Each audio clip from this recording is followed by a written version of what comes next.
안녕하십니까, 책돌입니다.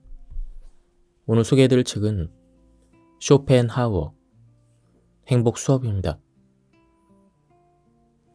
저자는 쇼펜하우어, 출판사는 비공장입니다. 쇼펜하우어 행복 수업에 여러분을 초대합니다. 행복하거나 불행하는 일이 찾아오면 여러분은 어떤 방식으로 대처하나요? 천성이 부정적인 사람은 성공한 9가지는 거들떠보지도 않고 실패한 1가지에만 집착하면서 고통스러워합니다. 그에 반해 긍정적인 사람은 성공한 1가지 일에 커다란 의미를 부여하며 행복하게 살아간다고 합니다. 오늘 행복하기로 결심해보세요. 그런 마음과 의지가 나를 행복하게 만들어준다는 것을 이 책을 통해 느껴보세요. 행복과 불행은 받아들이는 사람에 따라 다양한 모습으로 변한다. 행복한 인생을 만드는 것은 전적으로 내 마음에 달려있다. 우리가 이 세상을 살다 보면 성공과 실패가 교차하는 것이 삶이다. 자신의 인생에서 행복과 불행은 전적으로 마음먹기에 달려있다. 내 마음가짐을 어떻게 하느냐에 따라 행복과 불행은 서로 자리를 바꾼다. 우리가 말하는 행운이나 불행은 그 자체가 보여주는 객관적인 의미보다는 그것을 어떻게 받아들이는가에 달려있다. 나를 벗어나 자신의 외부에서 행복을 발견하려고 하는 것은 어리석은 짓이다. 나 이외의 것에서 행복을 얻으려 한다면 행복은커녕 오히려 불행만 초래할 뿐이다. 마음이 평온하지 않다면 행복은 절대로 우리의 마음속에 들어올 수가 없다. 평온한 마음은 현재의 나를 행복하게 만든다. 미래에 닥쳐올 불행을 근심하느라 현재의 평온한 마음을 포기한다는 것은 행복을 스스로 포기하는 것과 같다. 생활이 어렵고 힘들어도 즐겁고 만족스럽게 살아가는 사람이 있다. 그리고 재물이 많아도 언제나 우울하고 불만스럽게 살아가는 사람들이 있다. 그것은 재물이 행복의 척도가 아님을 보여주는 증거이다. 재물은 마음의 안정보다는 그 재물이 사라져버리지 않을까 하는 불안을 가져온다. 가난한 사람이 부유한 사람보다 오히려 더 여유로운 마음을 가지고 있는 경우는 바로 그러한 이유 때문이다. 마음의 여유는 행복과 직결된다. 자신이 지금 누리고 있는 행복이 과연 어느 정도인지 알고 싶다면 자신에게 먼저 나는 지금 어떤 걱정거리를 가졌는지 물어봐야 할 것이다. 만약 걱정하는 문제가 사소한 것이라면 내가 누리는 행복은 큰 것이다. 사소한 일을 걱정하는 것은 어느 정도의 행복을 누리고 있기 때문이다. 큰 불행을 겪고 있는 사람은 사소한 걱정이나 근심이 눈에 들어오지 않는다. 그것은 그 사람이 겪고 있는 고통의 정도가 크기 때문이다. 남의 행복을 질투하지 마라. 사람들이 질투의 감정에 사로잡히는 이유는 자신보다 형편이 나은 사람을 바라보기 때문이다. 그 사람이 자신보다 많은 재물을 가지고 있거나 다른 사람으로부터 더 많은 사랑을 받고 있다고 느낄 때이다. 나보다 행복해 보이는 사람은 실제로 자신이 행복하다고 느끼고 있을까? 어쩌면 그는 내가 모르고 있는 불행 때문에 나보다 더 불행할지도 모른다. 내가 어려운 일을 당했을 때 가장 좋은 위로는 나보다 더한 불행을 겪고 있는 사람을 돌아보는 것이다. 질투하기보다는 그 반대 방향으로 다른 사람들을 보면 우리는 오히려 커다란 위안을 얻을 수가 있다. 모든 불행은 자신을 다른 사람들과 비교하는 것에서부터 시작된다. 그러나 생각해보면 이 지구상에는 나보다 불행한 사람들이 얼마나 많은가. 태어날 때부터 눈이 멀었거나 듣지 못하는 사람들, 잘 걷지도 못해 한 끼의 식사도 제대로 하지 못하는 사람들, 그들 역시 우리와 함께 사는 사람들이다. 행복은 마음먹기에 달려있다. 행복과 불행이 갑자기 찾아오면 천성이 긍정적인 사람은 행복한 결말을, 매사에 부정적인 사람은 불행한 결말을 예상한다. 성격이 부정적인 사람은 10가지 계획 가운데 9가지가 성공하면 성공한 9가지는 거들떠보지도 않고 실패한 1가지 일에만 집착하면서 고통스럽게 살아간다.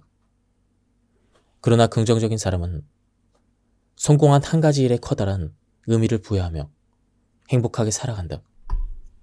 사람의 기분은 잠시도 쉬지 않고 변한다.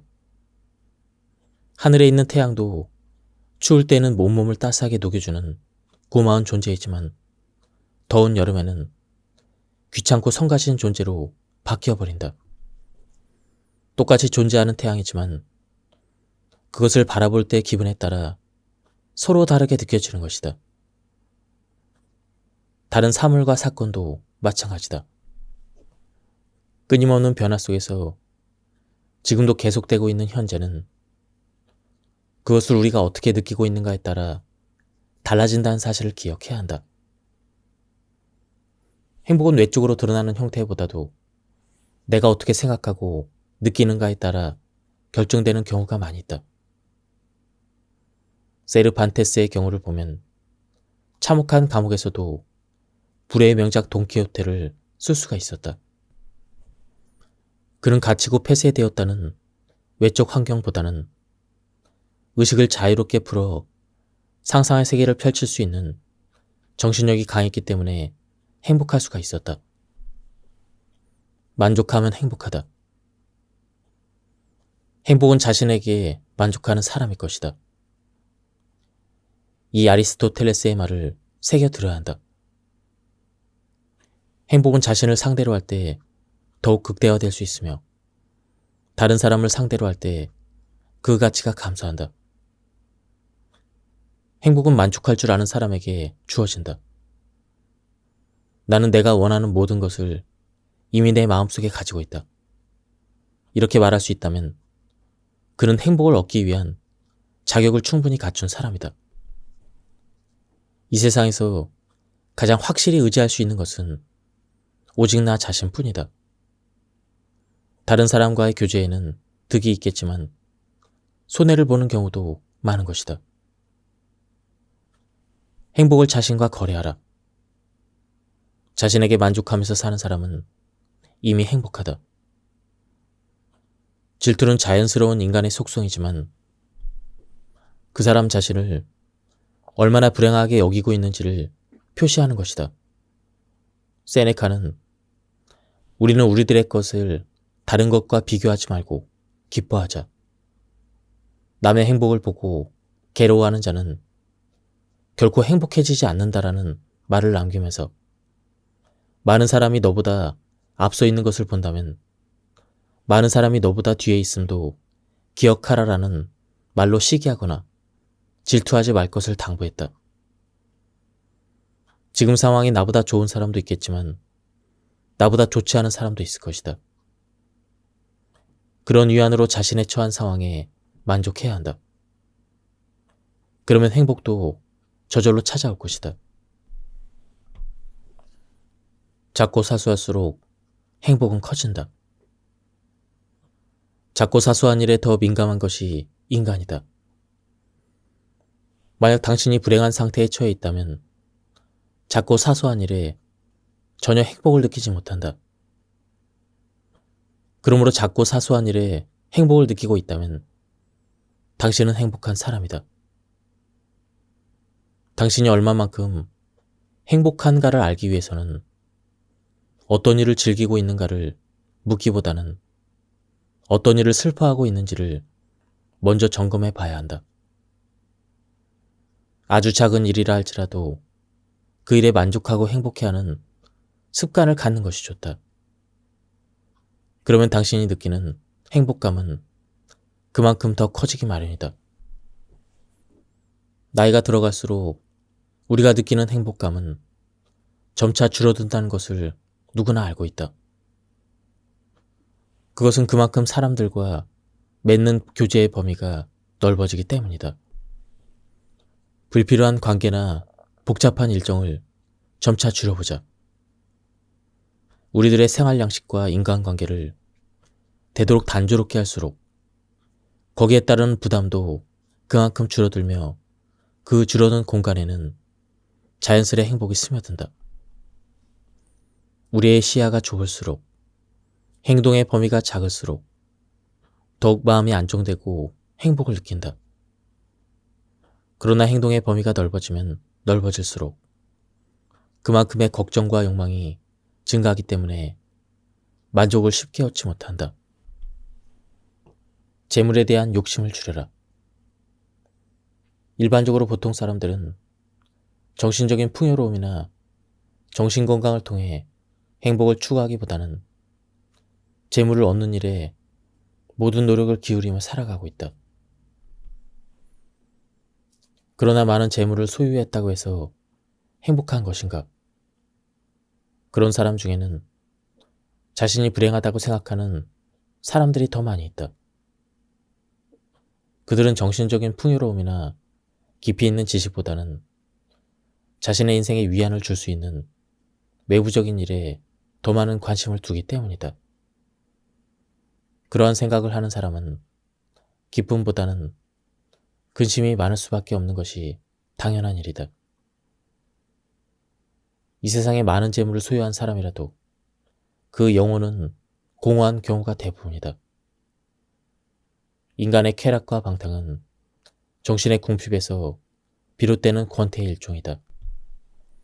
이런 사람들은 외관상으로는 부유한 것처럼 보이지만 내면으로는 몹시 가난한 부류에 속한다.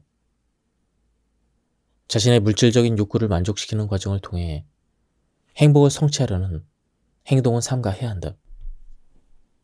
공허한 욕망으로 만들어진 집은 쉽게 붕괴되기 때문이다. 행복의 건축은 자기 마음대로 되는 것이 아니다. 나 자신의 능력과 지혜에 따라 욕망을 억제하는 일이 뜻하지 않은 불행을 피하는 가장 확실한 방법이다. 우리가 누리는 사치와 향락은 행복의 척도가 아니다.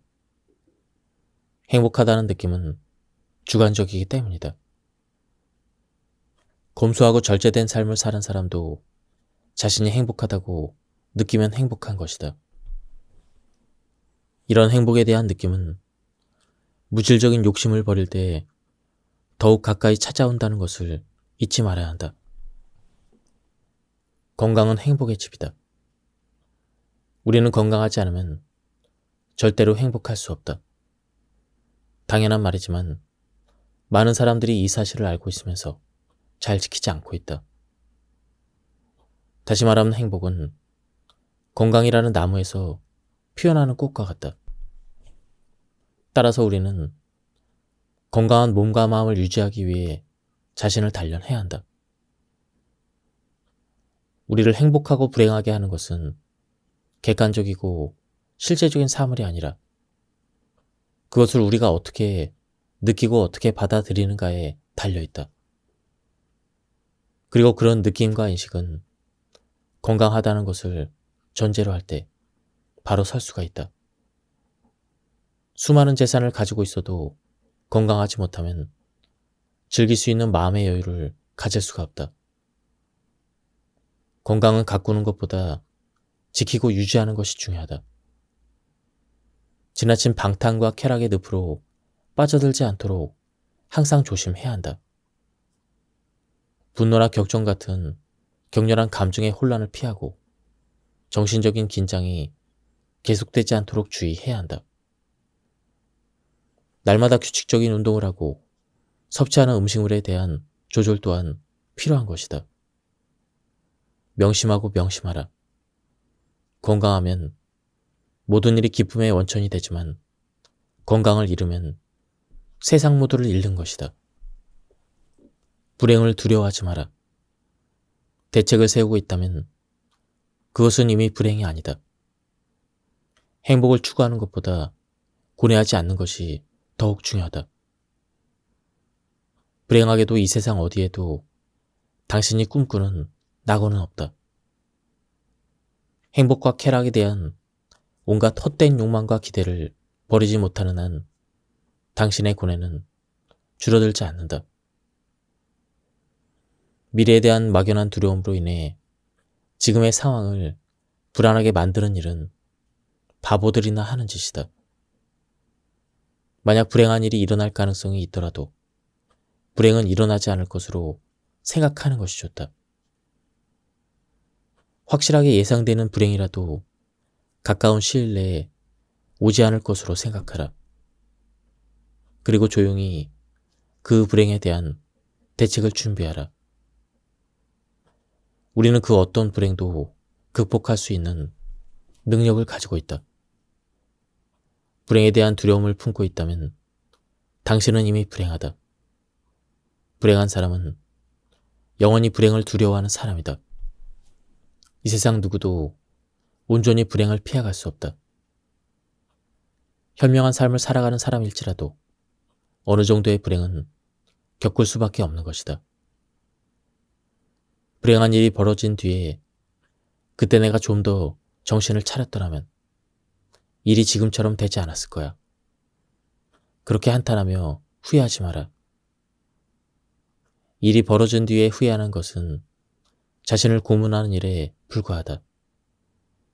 주어진 상황을 고스란히 받아들여 해결책을 찾는 것이 불행을 줄일 수 있는 유일한 방법이다. 고통과 권태. 행복하다는 것을 다르게 말하면 고통이 없는 상태라고 할 수가 있다. 마음의 동요가 적을수록 우리가 느끼는 고통도 당연히 줄어든다. 사회활동에 폭을 좁히면 외부 자극에 대한 마음의 동요를 줄일 수가 있다. 또한 정신적인 활동을 제한하면 불안에 대한 자극을 줄일 수가 있다. 그러나 정신적인 활동의 제한은 우리에게 안정을 주는 대신 우리를 권태롭게 할 수 있다는 것을 유의해야 한다. 행복을 가로막는 두 가지 요소를 말하자면 단연 고통과 권태이다. 우리가 고통으로부터 어느 정도 멀어졌다고 생각하면 어느 사이에 권태가 나타나게 된다. 그리고 우리에게 꼬리를 친다. 권태를 물리쳤다 싶으면 또 어느새 고통의 그림자가 다가오고 있다. 실로 우리의 삶은 고통과 권태 사이를 누비고 있다 해도 과언이 아니다. 불행에서 벗어나는 법. 만약 고통이 없는 세상이 있다면 그곳에는 사람의 모습이 전혀 보이지 않을 것이다. 사람들은 권태로 인해 모두 죽음을 선택했기 때문이다. 행복을 추구하기보다는 불행에서 벗어나는 삶이 삶의 목적이 돼야 한다. 자신의 능력으로 행복을 얻기 힘들지만 불행은 얼마든지 피해갈 수가 있다. 한 가지 예를 들어보면 욕망에 대한 절제를 황금보다 소중히 여기는 사람은 가난이나 빈곤 때문에 추한 눈물을 흘리지 않는다. 우리가 사는 세상에서 쾌락은 다양한 형태로 사람들을 유혹한다. 육체적인 욕망의 만족과 재물에 대한 소비의 욕구, 그리고 자신을 내던져 얻을 수 있는 순간적인 자유 등의 형태로 우리의 눈을 자극하고 우리의 마음을 유혹한다. 하지만 그것은 곧 사라지고 마는 신기루에 불과하다. 미련하고 어리석은 사람은 쾌락을 갈망하다 번번이 실패한다. 그러나 현명한 사람은 쾌락을 구하는 대신 불행을 피하는 길을 찾기 위해 노력한다. 그 때문에 좀처럼 공경에 처하지 않는다. 고통을 피하려고 쾌락을 포기하는 경우도 있지만 그것은 손해를 보는 행동이 아니다. 쾌락은 현상이 가져다주는 순간적인 찰나에 불과하기 때문이다. 환상으로 인해 발생하는 것들은 현실적으로 우리에게 아무런 가치도 주지 못한다. 고통이 없고 일상의 권태가 없는 삶이야말로 가장 행복한 삶이다. 그것은 행복의 절정이라 말할 수가 있다. 쾌락은 환상에 불과하다. 사람들이 눈앞의 쾌락을 선택하는 것은 자연스럽고 당연하다. 왜냐하면 높은 산으로 올라가기보다는 눈앞에 보이는 편하고 즐거운 것을 찾기 때문이다. 아름다운 환상은 지치고 힘겨운 사람들에게 일시적인 위안을 주지만 환상이 깨진 후에는 고통보다 더한 공허가 찾아오기 때문이다. 고통을 대가로 지불하면서 쾌락을 즐길 필요는 없다. 일시적인 쾌락을 위해 영원한 고통을 감내한다는 것은 참으로 어리석은 것이다. 인생이라는 고해의 장을 쾌락의 장소로 만들려는 것부터 터무니없는 생각이다. 쾌락과 즐거움 대신에 고통이 없는 상태를 만들기 위해 노력해야 한다. 그러나 사람들은 고통이 없는 상태보다는 쾌락적인 삶을 선택한다. 행복의 비밀. 아름다운 풍경을 보면 마음이 기뻐지는 것은 복잡하지 않은 단조로움이 행복의 요건이라는 사실을 드러내는 것이다. 행복은 조용하고도 단조로운 생활 속에서 우러난다. 우리가 단순하게 살 수 있는 것은 사실 얼마나 큰 행복인가. 인생을 오래 경험해 본 사람들은 알고 있다. 쾌락과 향락의 눈으로는 보이지만 가까이 가면 사라져버리는 신기루와 같은 것이며 고뇌와 고통은 현실성을 띤 실제인 것이다. 이러한 교훈을 깨달으면 행복과 향락의 추구를 그만두고 오히려 고통과 고뇌가 다가오는 길을 차단하려고 노력하게 된다. 이 세상에서 얻을 수 있는 최고의 선물은 고통 없이 인생을 조용히 살다 가는 것이다. 불행해지지 않으려면 특별히 행복해지기를 바라지 않는 것. 그것이 오래도록 행복하게 살 수 있는 가장 확실한 방법이기 때문이다. 사랑. 당신의 삶을 견디게 하는 것. 우리의 삶을 살아가게 하는 근본적인 힘은 어디에 있는가? 그것은 사랑이다. 고통과 불행으로 가득한 삶을 견딜 수 있게 하는 것도 사랑이며 삶을 살아가는 힘을 얻게 하는 것도 사랑이다. 사랑은 우리가 험한 세상을 살아갈 수 있게 하는 원동력이며 사랑은 우리에게 무한한 힘과 용기를 주며 우리의 삶을 더욱 풍요롭게 하고 있다. 사랑은 모습을 잘 드러내지 않는다. 그 느낌만을 우리에게 전할 뿐이다. 보이지 않는 것이기에 사람들은 더욱더 사랑에 목말라 한다. 만약 사랑이 눈앞에 확연하게 드러나는 것이라면 사람들은 그렇게 애달아하지 않을 것이다. 모습을 감추고 나타날 듯 말 듯 하기에 사랑은 더 가치가 있으며 세상 어디에서든 빛날 수가 있다. 지금 내가 살아가는 이유는 순전히 당신에 대한 사랑 때문이다. 당신에 대한 사랑이 아니라면 나는 진작 내 삶을 놓아버렸을지도 모를 일이다. 사랑하는 사람들은 연인의 사랑만 얻게 된다면 그것으로 더없이 행복한 일이다. 잘못을 인정하라.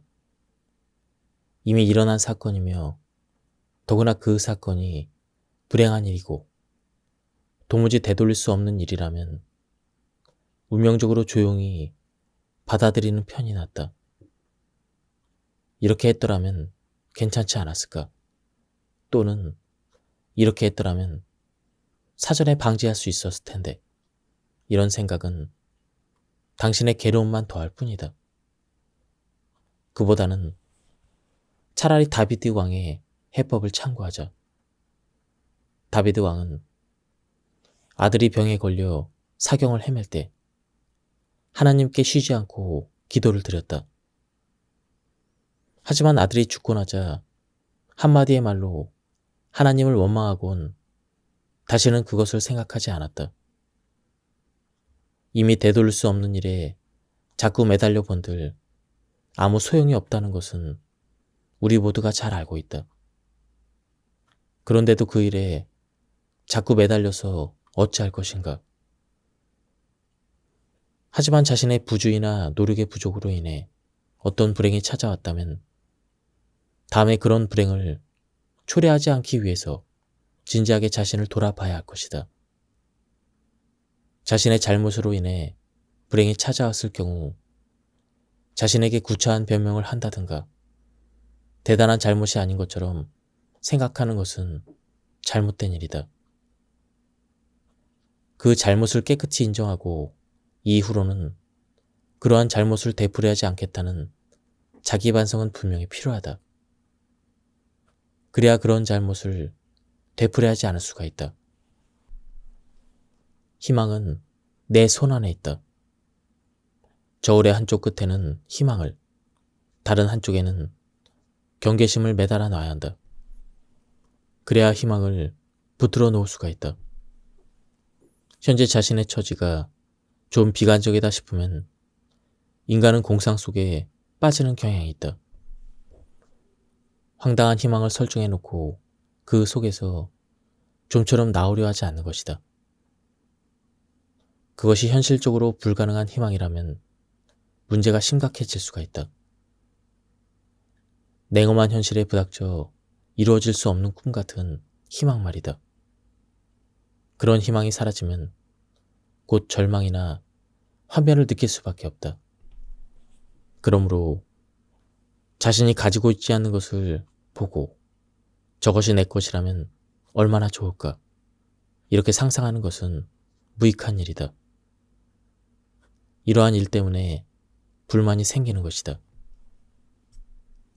차라리 그것보다는 내가 가지고 있는 것을 잃어버렸다고 상상해 보는 편이 훨씬 낫다. 그것이 만약 내 것이 아니라면 어떨까? 이렇게 말이다. 재산이든 건강이든 친구든 애인이든 아니면 자신이 가지고 있는 하찮은 것일지라도 그것을 잃어버렸다고 가정해보자. 물건이든 무엇이든 잃어버린 뒤에 그 가치를 알게 된다. 그러면 그것을 가지고 있는 지금, 이 자체가 더없이 행복할 수가 있다. 희망은 마치 독수리의 눈빛처럼 닿을 수 없을 정도로 아득히 먼 곳만 바라보고 있어서는 안 된다. 진정한 희망이란 바로 나를 신뢰하는 것이다. 지금 내가 걸어가고 있는 이곳에 희망이 존재한다는 사실 말이다. 천박한 욕망. 우리의 삶을 갉아먹는 것은 어쩌면 행복에 대한 천박하기 짝이 없는 욕망일 것이다. 이러한 욕망의 사슬을 단호하게 끊어버릴 수 있는 사람, 필요 이상의 행복을 탐내지 않는 사람만이 인생의 고난을 헤치고 진정한 승리자가 될 수가 있다. 이 세상을 살아가는 가장 현명한 태도는 쾌락, 돈, 영화, 명예, 지위 등에 대한 욕망을 최소한으로 줄이는 것이다. 자신에게 닥쳐오는 불행을 막지 못하는 것은 행복과 쾌락을 얻기 위한 분수에 넘치는 과욕에서 비롯되기 때문이다. 인생에 대한 지나친 기대는 독이 될 수가 있다.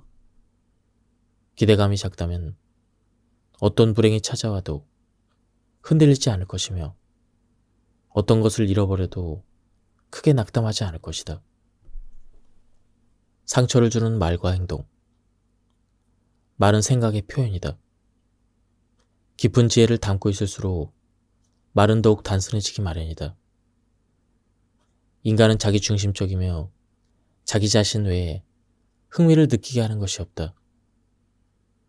그러므로 남의 이야기를 듣더라도 무엇이든 자신과 결부시켜 듣게 된다.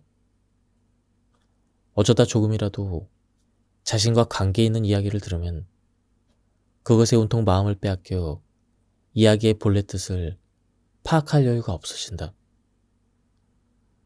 항상 어떤 화제이든지 화제의 내용이 상대방에게 혹시나 무슨 관련이 있지 않을까 세심한 주의를 기울여야 한다. 무심코 하는 말이 상대에게 상처를 줄 수 있음을 깨달아야 한다. 그래서 항상 상대의 표정을 살피는 것도 잊지 말아야 한다.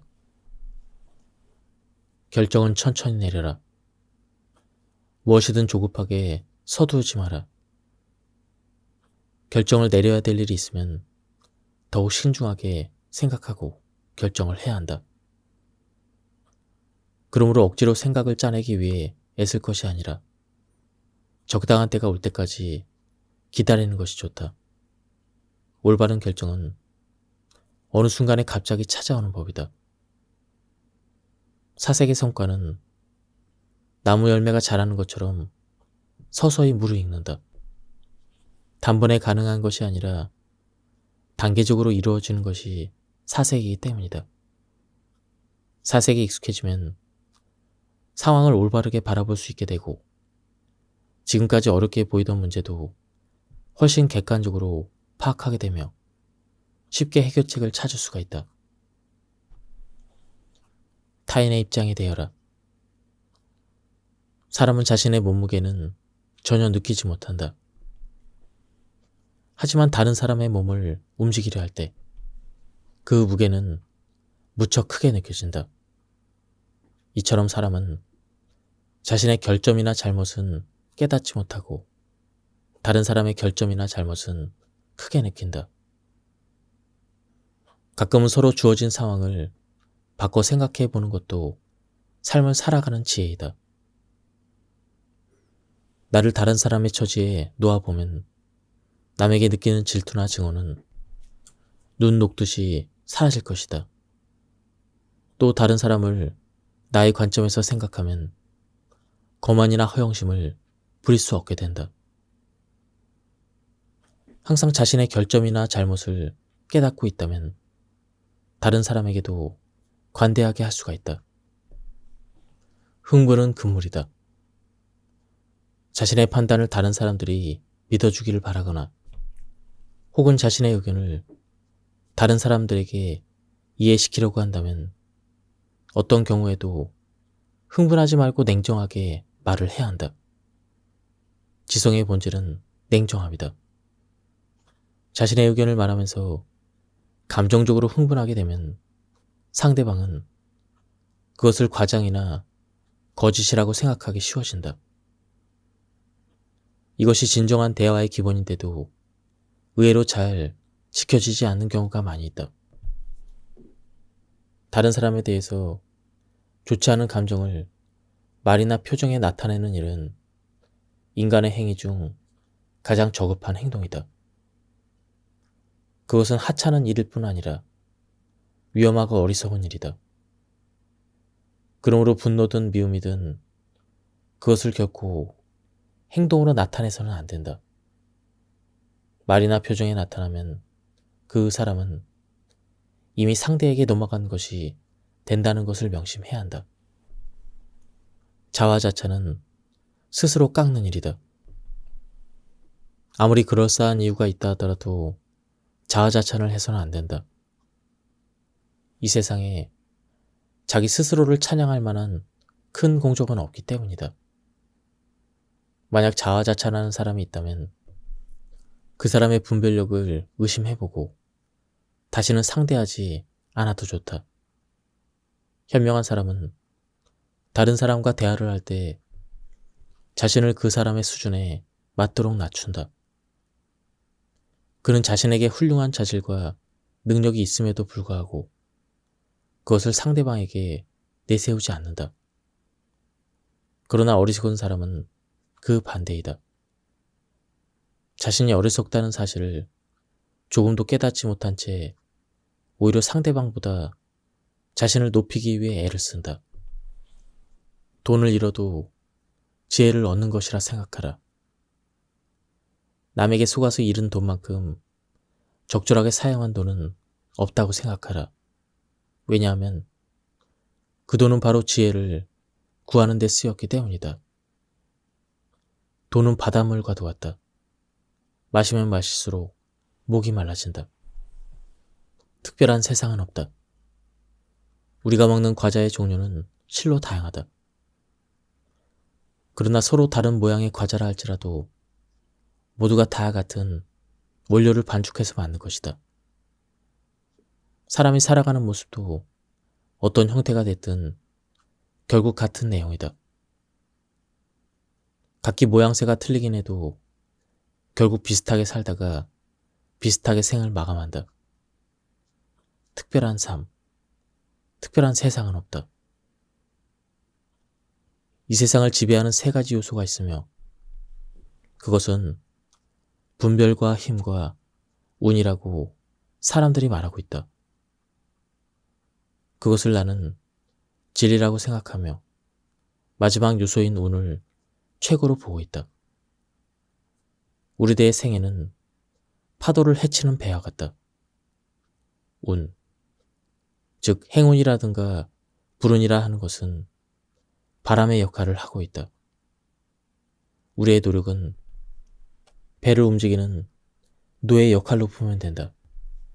몇 시간의 노력으로 노를 저어 배를 앞으로 가게 했다면 돌풍이 불어 배를 다시 뒤로 밀어내는 것은 식은 죽 먹기이다. 그러나 순조롭게 배를 앞으로 밀어주는 순풍도 있다. 그렇다고 순풍만 불기를 기대하며 노 젓기를 포기할 수는 없는 노릇이다. 지금 당신의 상태는 어떤가? 좋은 쪽인가? 아니면 나쁜 쪽인가? 시간이 지나면 상황은 언제나 변하기 마련이다. 좋은 일이 나쁜 쪽으로, 나쁜 일이 좋은 쪽으로 변할 수 있다는 그러한 사실을 항상 생각하자. 행복할 때는 불행을, 우정이 깊으면 배신을, 맑은 날씨면 흐린 날씨를, 사랑에는 미움과 헤어짐을 생각해야 한다. 또 그 반대의 경우도 하나씩 떠올려 보는 것이 좋을 것이다. 그러면 항상 정신의 균형이 잡혀 삶에 끌려가거나 기만당하지 않을 수가 있다. 세상에는 감각이 예민한 사람과 감각이 예민하지 않는 사람들이 있다. 감각이 예민한 사람은 권태를 덜 느끼는 대신에 고통은 2배로 받아들인다. 반면에 감각이 예민하지 않는 사람들은 고통보다는 권태를 더욱 참기 힘들어한다. 감수성이 부족하기 때문이다. 권태를 느끼는 사람은 이런 상태에서 벗어나기 위해 외부에서 자극을 찾는다. 하지만 그것은 잘못된 상식이다. 권태에서 벗어날 수 있는 가장 효과적인 방법은 내면의 불을 쌓는 것이다. 풍요로운 정신은 모든 권태를 물리칠 수 있다는 것을 명심해야 한다. 침묵은 금이다. 사람과의 관계에서 때로는 침묵하는 것이 지혜로운 일일 수도 있다. 시의적절하게 침묵하는 것은 어떤 웅변보다도 낫다. 허영심이 사람을 수다스럽게 만든다면 자존심은 사람을 과묵하게 만든다. 허영심에 가득 차 있는 사람은 자신을 알리기 위한 가장 좋은 방법이 말을 하는 것보다는 침묵을 지키는 것이라는 사실을 모르고 있다. 다른 사람에게 선한 일을 했다면 그것은 그냥 덮어두는 것이 좋은 일이다. 그 일로 인해 칭찬을 받고 싶은 유혹에 빠져서는 안 된다. 허영심은 일시적일 뿐이지만 공적은 덮어두어도 저절로 드러나고 또 그것은 사람들에게 오랫동안 기억이 된다. 자신의 부족함을 감추려고 화려한 모습으로 모임에 나타나는 사람이 있다. 그 사람은 위선적이며 과장된 우월감으로 가득 차 있다. 그는 선량한 풍모와 고상한 행동, 점잖은 말씨로 자신의 진짜 모습을 감추려고 한다. 그러나 이런 거짓된 우월성은 금세 그 정체가 드러나고 말 것이다. 허영심에 들떠있는 사람은 자신에 대한 존중을 외부로부터 얻으려고 끊임없이 다른 사람의 시선을 의식한다. 그리고 그 시선을 자신에게 돌리기 위해 쉴 새 없이 말을 한다. 말이란 많이 하면 할수록 허점만 드러내기 마련이다. 허영심에 사로잡힌 사람은 말의 함정에 빠져서 결국 자신의 바닥을 드러내고 만다. 지금까지 이 책에 대한 리뷰를 모두 마쳤습니다. 이 책은 쇼펜하우어 책 중에서도 가독성이 굉장히 좋았습니다. 다소 이해하기 어려운 쇼펜하우어의 철학을 누구나 읽고 이해하기 쉽게 잘 번역된 그런 책이었습니다. 한번 책을 구해서 읽어보실 것을 추천드립니다. 여기서 리뷰를 마치도록 하겠습니다. 감사합니다. 안녕하십니까, 책돌입니다. 오늘 소개해드릴 책은 쇼펜하우어 행복 수업입니다. 저자는 쇼펜하우어, 출판사는 비공장입니다. 쇼펜하우어 행복 수업에 여러분을 초대합니다. 행복하거나 불행하는 일이 찾아오면 여러분은 어떤 방식으로 대처하나요? 천성이 부정적인 사람은 성공한 9가지는 거들떠보지도 않고 실패한 1가지에만 집착하면서 고통스러워합니다. 그에 반해 긍정적인 사람은 성공한 1가지 일에 커다란 의미를 부여하며 행복하게 살아간다고 합니다. 오늘 행복하기로 결심해보세요. 그런 마음과 의지가 나를 행복하게 만들어준다는 것을 이 책을 통해 느껴보세요. 행복과 불행은 받아들이는 사람에 따라 다양한 모습으로 변한다. 행복한 인생을 만드는 것은 전적으로 내 마음에 달려있다.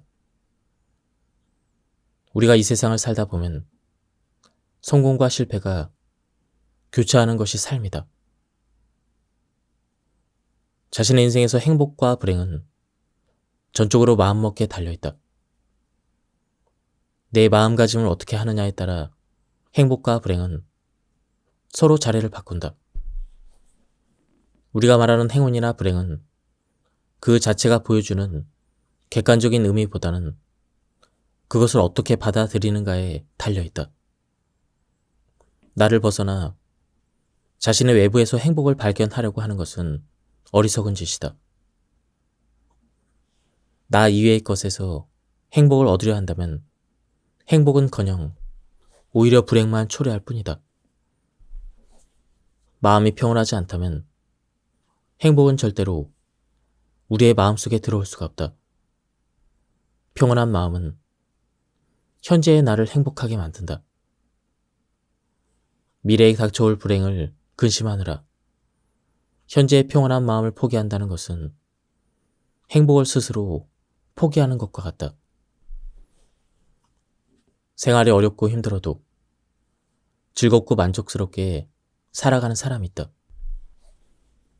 그리고 재물이 많아도 언제나 우울하고 불만스럽게 살아가는 사람들이 있다. 그것은 재물이 행복의 척도가 아님을 보여주는 증거이다. 재물은 마음의 안정보다는 그 재물이 사라져버리지 않을까 하는 불안을 가져온다.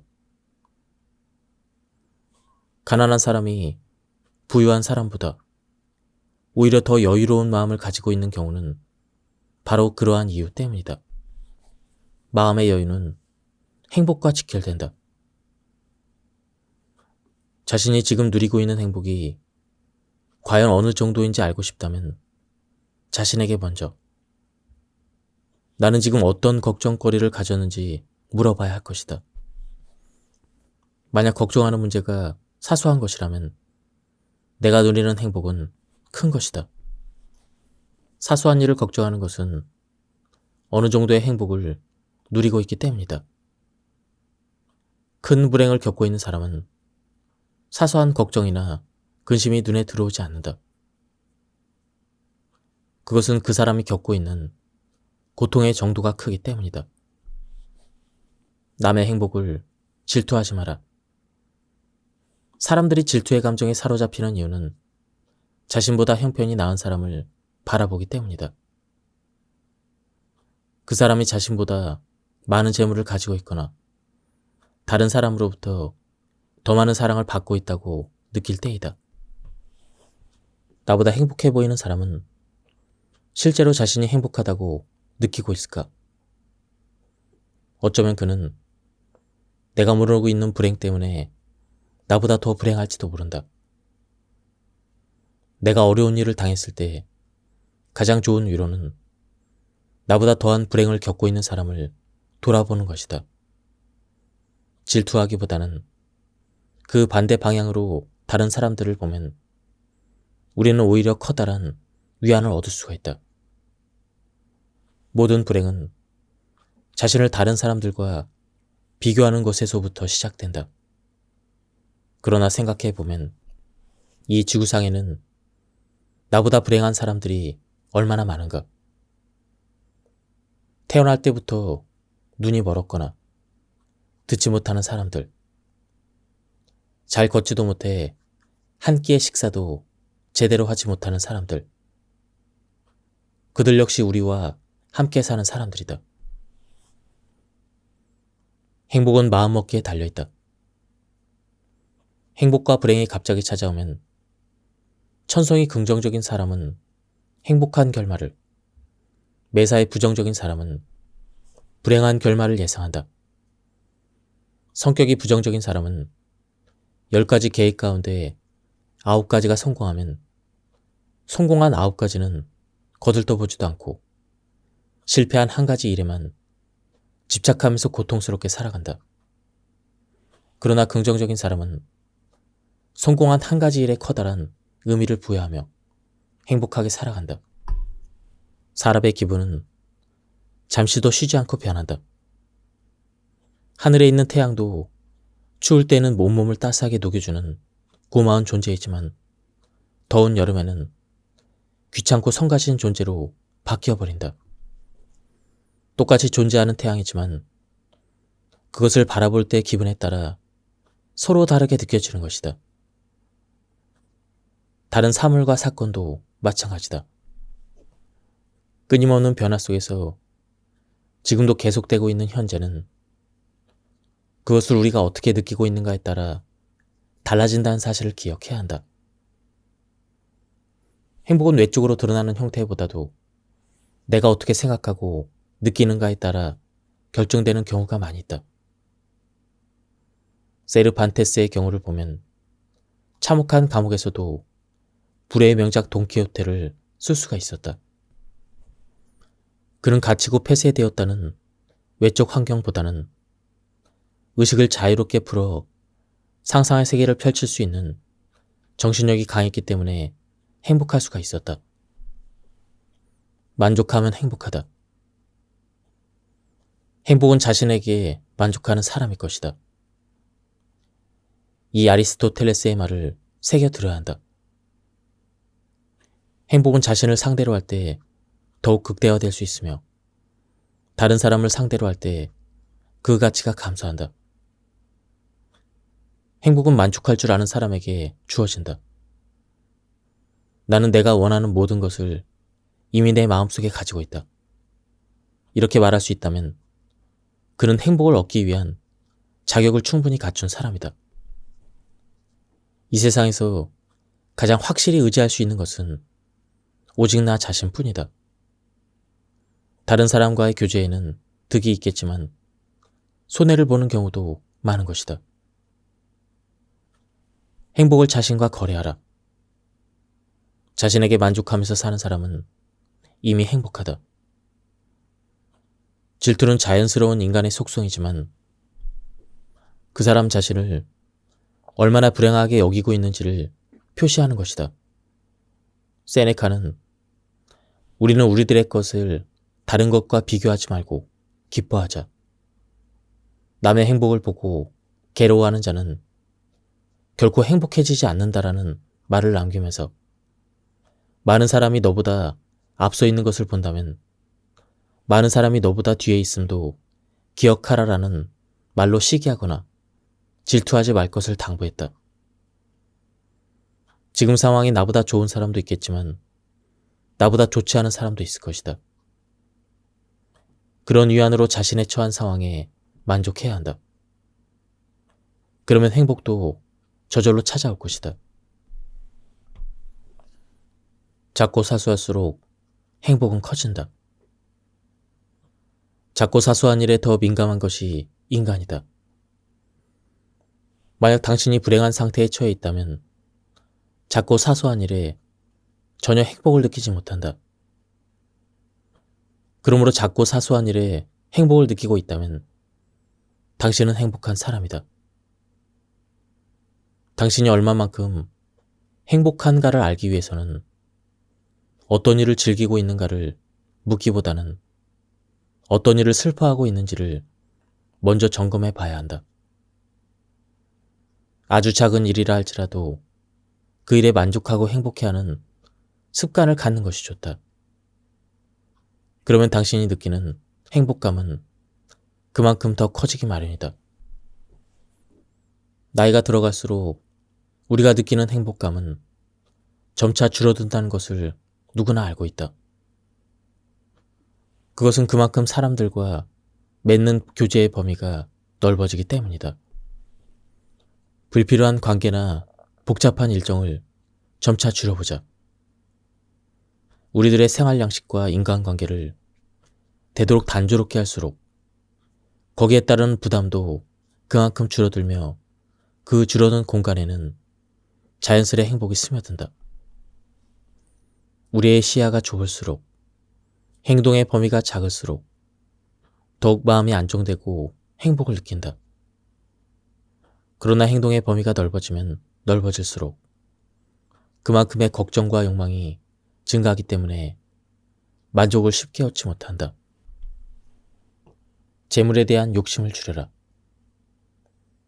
일반적으로 보통 사람들은 정신적인 풍요로움이나 정신건강을 통해 행복을 추구하기보다는 재물을 얻는 일에 모든 노력을 기울이며 살아가고 있다.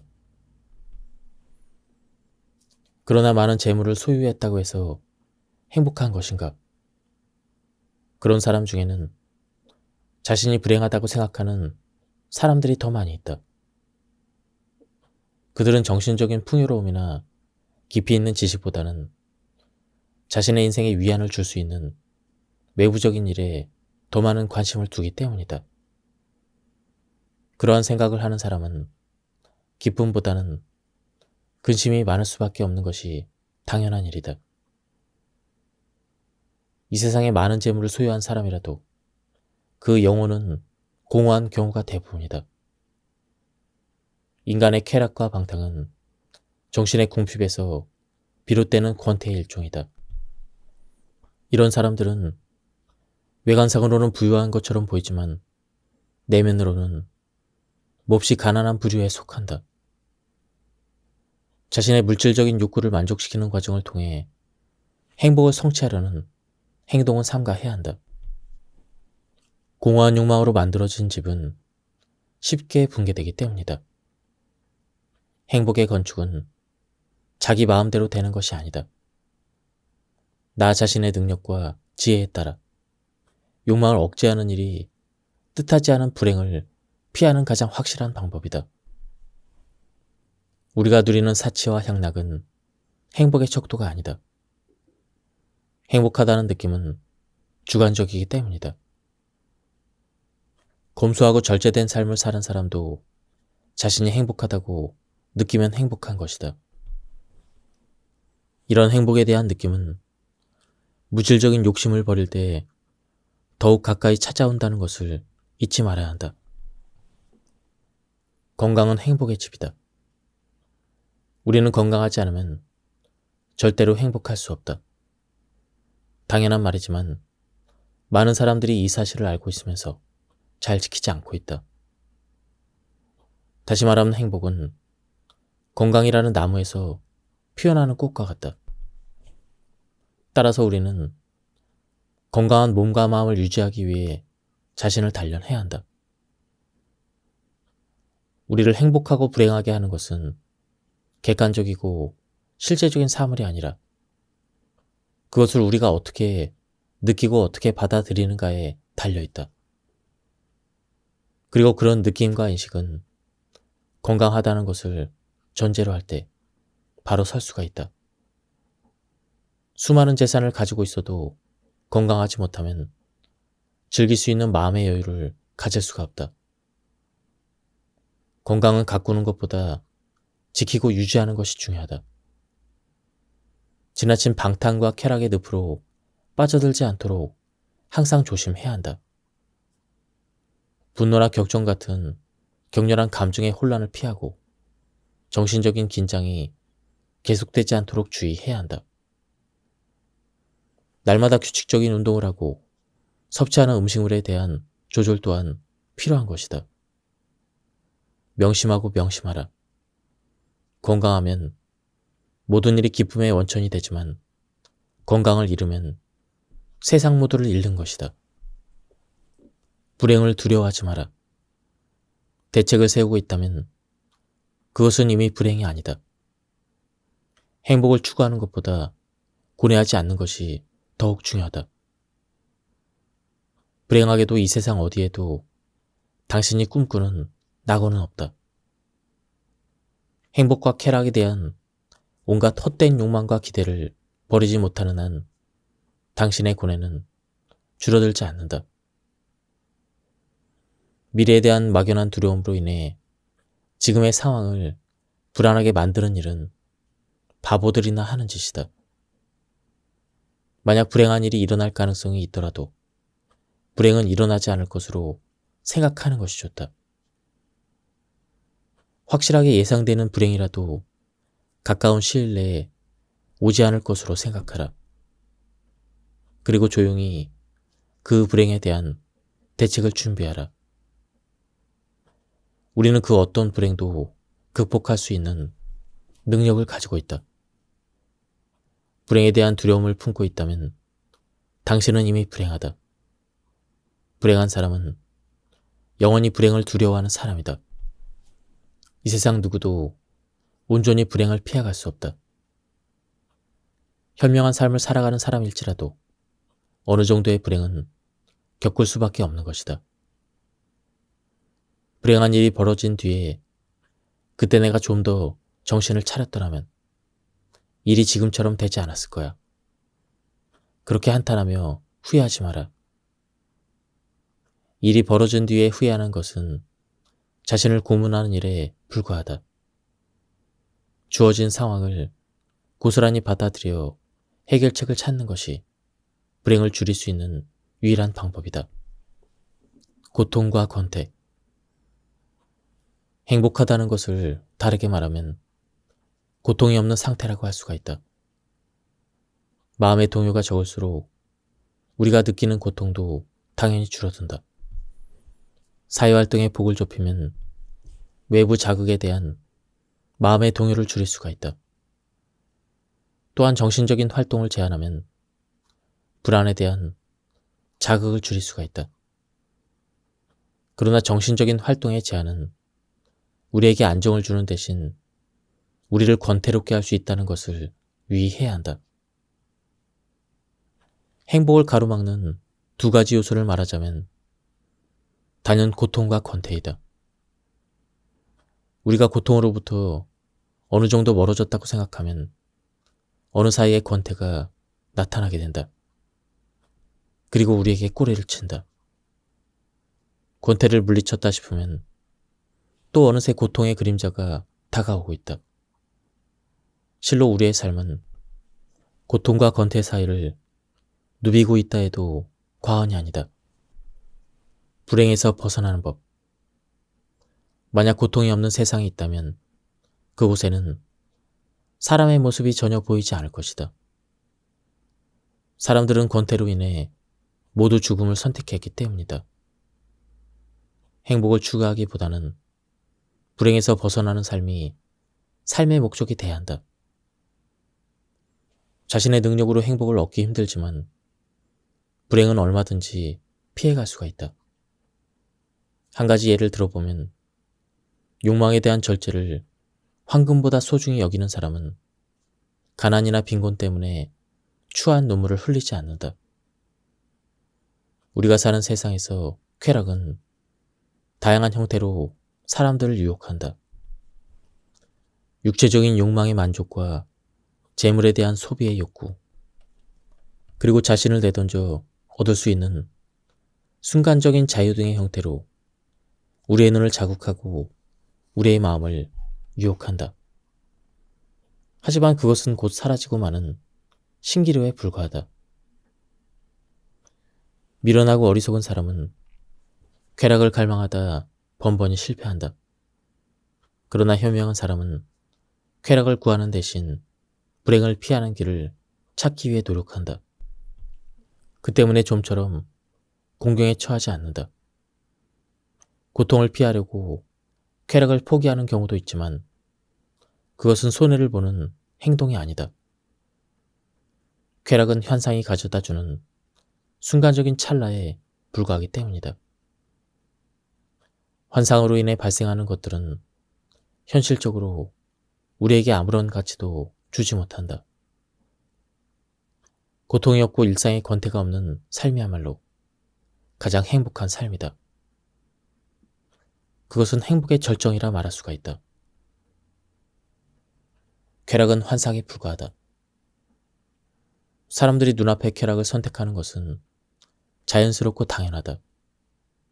왜냐하면 높은 산으로 올라가기보다는 눈앞에 보이는 편하고 즐거운 것을 찾기 때문이다. 아름다운 환상은 지치고 힘겨운 사람들에게 일시적인 위안을 주지만 환상이 깨진 후에는 고통보다 더한 공허가 찾아오기 때문이다.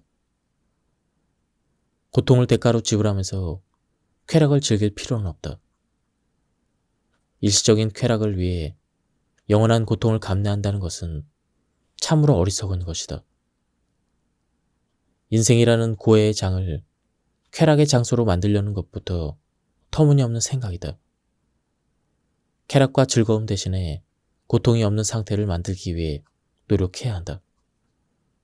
그러나 사람들은 고통이 없는 상태보다는 쾌락적인 삶을 선택한다. 행복의 비밀. 아름다운 풍경을 보면 마음이 기뻐지는 것은 복잡하지 않은 단조로움이 행복의 요건이라는 사실을 드러내는 것이다. 행복은 조용하고도 단조로운 생활 속에서 우러난다. 우리가 단순하게 살 수 있는 것은 사실 얼마나 큰 행복인가. 인생을 오래 경험해 본 사람들은 알고 있다. 쾌락과 향락의 눈으로는 보이지만 가까이 가면 사라져버리는 신기루와 같은 것이며 고뇌와 고통은 현실성을 띤 실제인 것이다. 이러한 교훈을 깨달으면 행복과 향락의 추구를 그만두고 오히려 고통과 고뇌가 다가오는 길을 차단하려고 노력하게 된다. 이 세상에서 얻을 수 있는 최고의 선물은 고통 없이 인생을 조용히 살다 가는 것이다.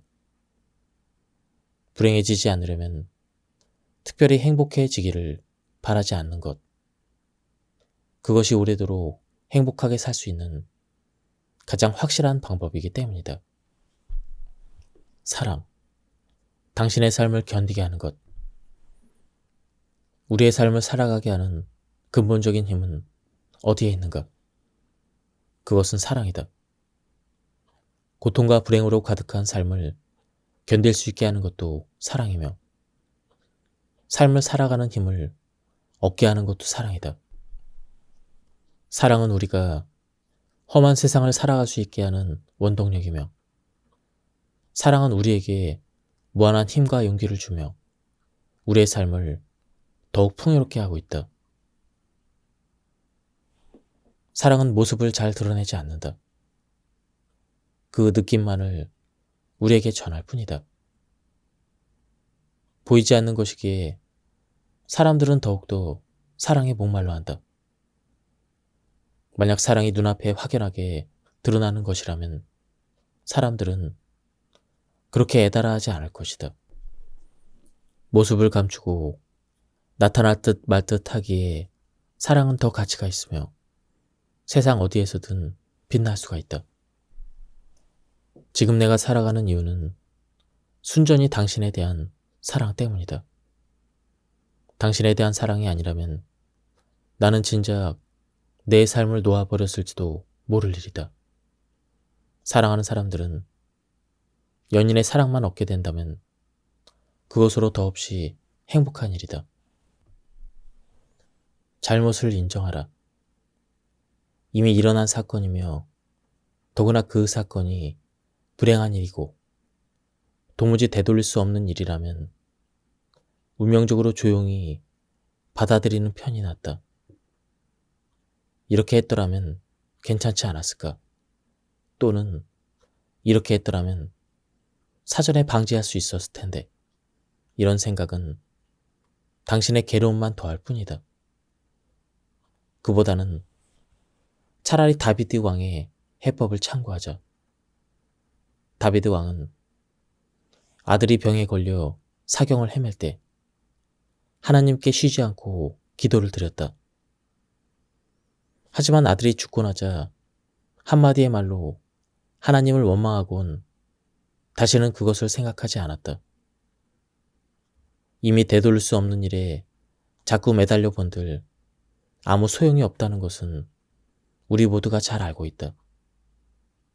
그런데도 그 일에 자꾸 매달려서 어찌할 것인가? 하지만 자신의 부주의나 노력의 부족으로 인해 어떤 불행이 찾아왔다면 다음에 그런 불행을 초래하지 않기 위해서 진지하게 자신을 돌아봐야 할 것이다. 자신의 잘못으로 인해 불행이 찾아왔을 경우 자신에게 구차한 변명을 한다든가 대단한 잘못이 아닌 것처럼 생각하는 것은 잘못된 일이다. 그 잘못을 깨끗이 인정하고 이후로는 그러한 잘못을 되풀이하지 않겠다는 자기 반성은 분명히 필요하다. 그래야 그런 잘못을 되풀이하지 않을 수가 있다. 희망은 내 손 안에 있다. 저울의 한쪽 끝에는 희망을, 다른 한쪽에는 경계심을 매달아 놔야 한다. 그래야 희망을 붙들어 놓을 수가 있다. 현재 자신의 처지가 좀 비관적이다 싶으면 인간은 공상 속에 빠지는 경향이 있다. 황당한 희망을 설정해 놓고 그 속에서 좀처럼 나오려 하지 않는 것이다. 그것이 현실적으로 불가능한 희망이라면 문제가 심각해질 수가 있다. 냉엄한 현실에 부닥쳐 이루어질 수 없는 꿈 같은 희망 말이다. 그런 희망이 사라지면 곧 절망이나 화면을 느낄 수밖에 없다. 그러므로 자신이 가지고 있지 않는 것을 보고 저것이 내 것이라면 얼마나 좋을까?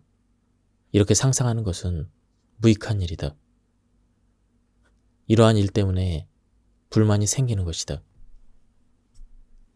차라리 그것보다는 내가 가지고 있는 것을 잃어버렸다고 상상해 보는 편이 훨씬 낫다. 그것이 만약 내 것이 아니라면 어떨까? 이렇게 말이다. 재산이든 건강이든 친구든 애인이든 아니면 자신이 가지고 있는 하찮은 것일지라도 그것을 잃어버렸다고 가정해보자. 물건이든 무엇이든 잃어버린 뒤에 그 가치를 알게 된다. 그러면 그것을 가지고 있는 지금, 이 자체가 더없이 행복할 수가 있다. 희망은 마치 독수리의 눈빛처럼 닿을 수 없을 정도로 아득히 먼 곳만 바라보고 있어서는 안 된다. 진정한 희망이란 바로 나를 신뢰하는 것이다. 지금 내가 걸어가고 있는 이곳에 희망이 존재한다는 사실 말이다. 천박한 욕망. 우리의 삶을 갉아먹는 것은 어쩌면 행복에 대한 천박하기 짝이 없는 욕망일 것이다. 이러한 욕망의 사슬을 단호하게 끊어버릴 수 있는 사람, 필요 이상의 행복을 탐내지 않는 사람만이 인생의 고난을 헤치고 진정한 승리자가 될 수가 있다. 이 세상을 살아가는 가장 현명한 태도는 쾌락, 돈, 영화, 명예, 지위 등에 대한 욕망을 최소한으로 줄이는 것이다. 자신에게 닥쳐오는 불행을 막지 못하는 것은 행복과 쾌락을 얻기 위한 분수에 넘치는 과욕에서 비롯되기 때문이다.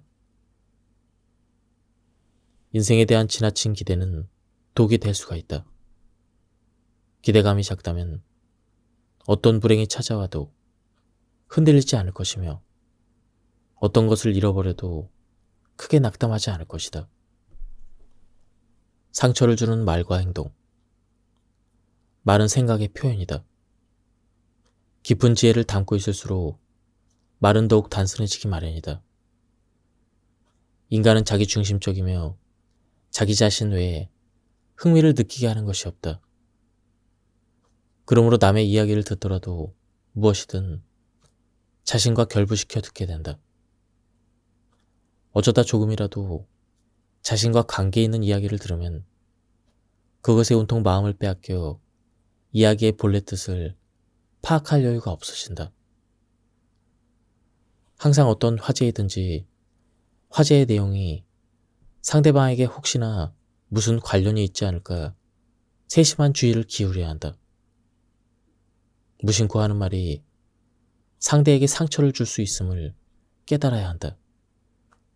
그래서 항상 상대의 표정을 살피는 것도 잊지 말아야 한다. 결정은 천천히 내려라. 무엇이든 조급하게 서두르지 마라. 결정을 내려야 될 일이 있으면 더욱 신중하게 생각하고 결정을 해야 한다. 그러므로 억지로 생각을 짜내기 위해 애쓸 것이 아니라 적당한 때가 올 때까지 기다리는 것이 좋다. 올바른 결정은 어느 순간에 갑자기 찾아오는 법이다. 사색의 성과는 나무 열매가 자라는 것처럼 서서히 무르익는다. 단번에 가능한 것이 아니라 단계적으로 이루어지는 것이 사색이기 때문이다. 사색에 익숙해지면 상황을 올바르게 바라볼 수 있게 되고 지금까지 어렵게 보이던 문제도 훨씬 객관적으로 파악하게 되며 쉽게 해결책을 찾을 수가 있다. 타인의 입장이 되어라. 사람은 자신의 몸무게는 전혀 느끼지 못한다. 하지만 다른 사람의 몸을 움직이려 할 때 그 무게는 무척 크게 느껴진다. 이처럼 사람은 자신의 결점이나 잘못은 깨닫지 못하고 다른 사람의 결점이나 잘못은 크게 느낀다. 가끔은 서로 주어진 상황을 바꿔 생각해 보는 것도 삶을 살아가는 지혜이다. 나를 다른 사람의 처지에 놓아보면 남에게 느끼는 질투나 증오는 눈 녹듯이 사라질 것이다. 또 다른 사람을 나의 관점에서 생각하면 거만이나 허영심을 부릴 수 없게 된다. 항상 자신의 결점이나 잘못을 깨닫고 있다면 다른 사람에게도 관대하게 할 수가 있다. 흥분은 금물이다. 자신의 판단을 다른 사람들이 믿어주기를 바라거나 혹은 자신의 의견을 다른 사람들에게 이해시키려고 한다면 어떤 경우에도 흥분하지 말고 냉정하게 말을 해야 한다. 지성의 본질은 냉정함이다. 자신의 의견을 말하면서 감정적으로 흥분하게 되면 상대방은 그것을 과장이나 거짓이라고 생각하기 쉬워진다. 이것이 진정한 대화의 기본인데도 의외로 잘 지켜지지 않는 경우가 많이 있다. 다른 사람에 대해서 좋지 않은 감정을 말이나 표정에 나타내는 일은 인간의 행위 중 가장 저급한 행동이다. 그것은 하찮은 일일 뿐 아니라 위험하고 어리석은 일이다. 그러므로 분노든 미움이든 그것을 결코 행동으로 나타내서는 안 된다. 말이나 표정에 나타나면 그 사람은 이미 상대에게 넘어간 것이 된다는 것을 명심해야 한다. 자화자찬은 스스로 깎는 일이다. 아무리 그럴싸한 이유가 있다 하더라도 자화자찬을 해서는 안 된다. 이 세상에 자기 스스로를 찬양할 만한 큰 공적은 없기 때문이다. 만약 자화자찬하는 사람이 있다면 그 사람의 분별력을 의심해보고 다시는 상대하지 않아도 좋다. 현명한 사람은 다른 사람과 대화를 할 때 자신을 그 사람의 수준에 맞도록 낮춘다. 그는 자신에게 훌륭한 자질과 능력이 있음에도 불구하고 그것을 상대방에게 내세우지 않는다. 그러나 어리석은 사람은 그 반대이다. 자신이 어리석다는 사실을 조금도 깨닫지 못한 채 오히려 상대방보다 자신을 높이기 위해 애를 쓴다. 돈을 잃어도 지혜를 얻는 것이라 생각하라. 남에게 속아서 잃은 돈만큼 적절하게 사용한 돈은 없다고 생각하라. 왜냐하면 그 돈은 바로 지혜를 구하는 데 쓰였기 때문이다. 돈은 바닷물과도 같다. 마시면 마실수록 목이 말라진다. 특별한 세상은 없다. 우리가 먹는 과자의 종류는 실로 다양하다. 그러나 서로 다른 모양의 과자라 할지라도 모두가 다 같은 원료를 반죽해서 만든 것이다. 사람이 살아가는 모습도 어떤 형태가 됐든 결국 같은 내용이다. 각기 모양새가 틀리긴 해도 결국 비슷하게 살다가 비슷하게 생을 마감한다. 특별한 삶, 특별한 세상은 없다. 이 세상을 지배하는 세 가지 요소가 있으며 그것은 분별과 힘과 운이라고 사람들이 말하고 있다. 그것을 나는 진리라고 생각하며 마지막 요소인 운을 최고로 보고 있다.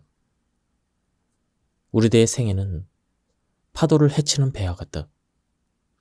운, 즉 행운이라든가 불운이라 하는 것은 바람의 역할을 하고 있다. 우리의 노력은 배를 움직이는 노의 역할로 보면 된다.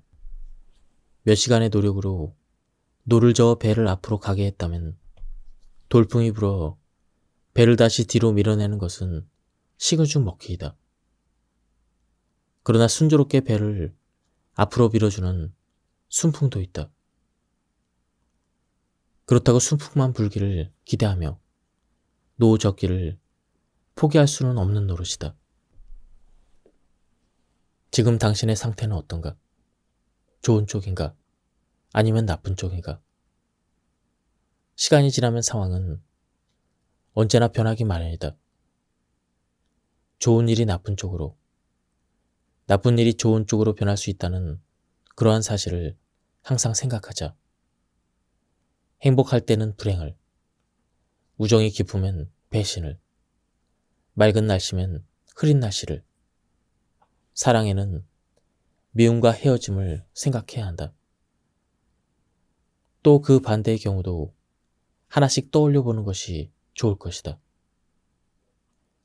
그러면 항상 정신의 균형이 잡혀 삶에 끌려가거나 기만당하지 않을 수가 있다. 세상에는 감각이 예민한 사람과 감각이 예민하지 않는 사람들이 있다. 감각이 예민한 사람은 권태를 덜 느끼는 대신에 고통은 2배로 받아들인다. 반면에 감각이 예민하지 않는 사람들은 고통보다는 권태를 더욱 참기 힘들어한다. 감수성이 부족하기 때문이다. 권태를 느끼는 사람은 이런 상태에서 벗어나기 위해 외부에서 자극을 찾는다. 하지만 그것은 잘못된 상식이다. 권태에서 벗어날 수 있는 가장 효과적인 방법은 내면의 불을 쌓는 것이다. 풍요로운 정신은 모든 권태를 물리칠 수 있다는 것을 명심해야 한다. 침묵은 금이다. 사람과의 관계에서 때로는 침묵하는 것이 지혜로운 일일 수도 있다. 시의적절하게 침묵하는 것은 어떤 웅변보다도 낫다. 허영심이 사람을 수다스럽게 만든다면 자존심은 사람을 과묵하게 만든다. 허영심에 가득 차 있는 사람은 자신을 알리기 위한 가장 좋은 방법이 말을 하는 것보다는 침묵을 지키는 것이라는 사실을 모르고 있다. 다른 사람에게 선한 일을 했다면 그것은 그냥 덮어두는 것이 좋은 일이다. 그 일로 인해 칭찬을 받고 싶은 유혹에 빠져서는 안 된다. 허영심은 일시적일 뿐이지만 공적은 덮어두어도 저절로 드러나고 또 그것은 사람들에게 오랫동안 기억이 된다. 자신의 부족함을 감추려고 화려한 모습으로 모임에 나타나는 사람이 있다. 그 사람은 위선적이며 과장된 우월감으로 가득 차 있다.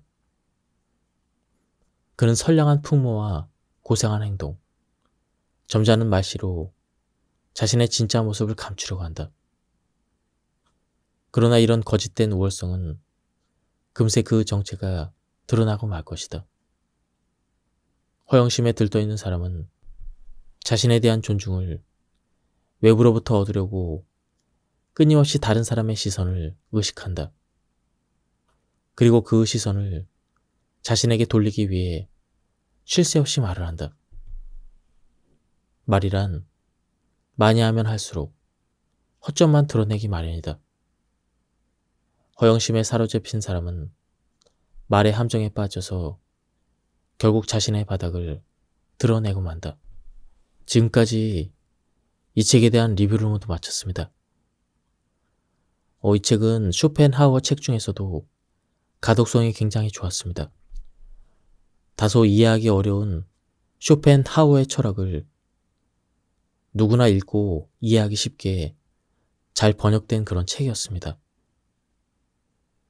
한번 책을 구해서 읽어보실 것을 추천드립니다. 여기서 리뷰를 마치도록 하겠습니다. 감사합니다.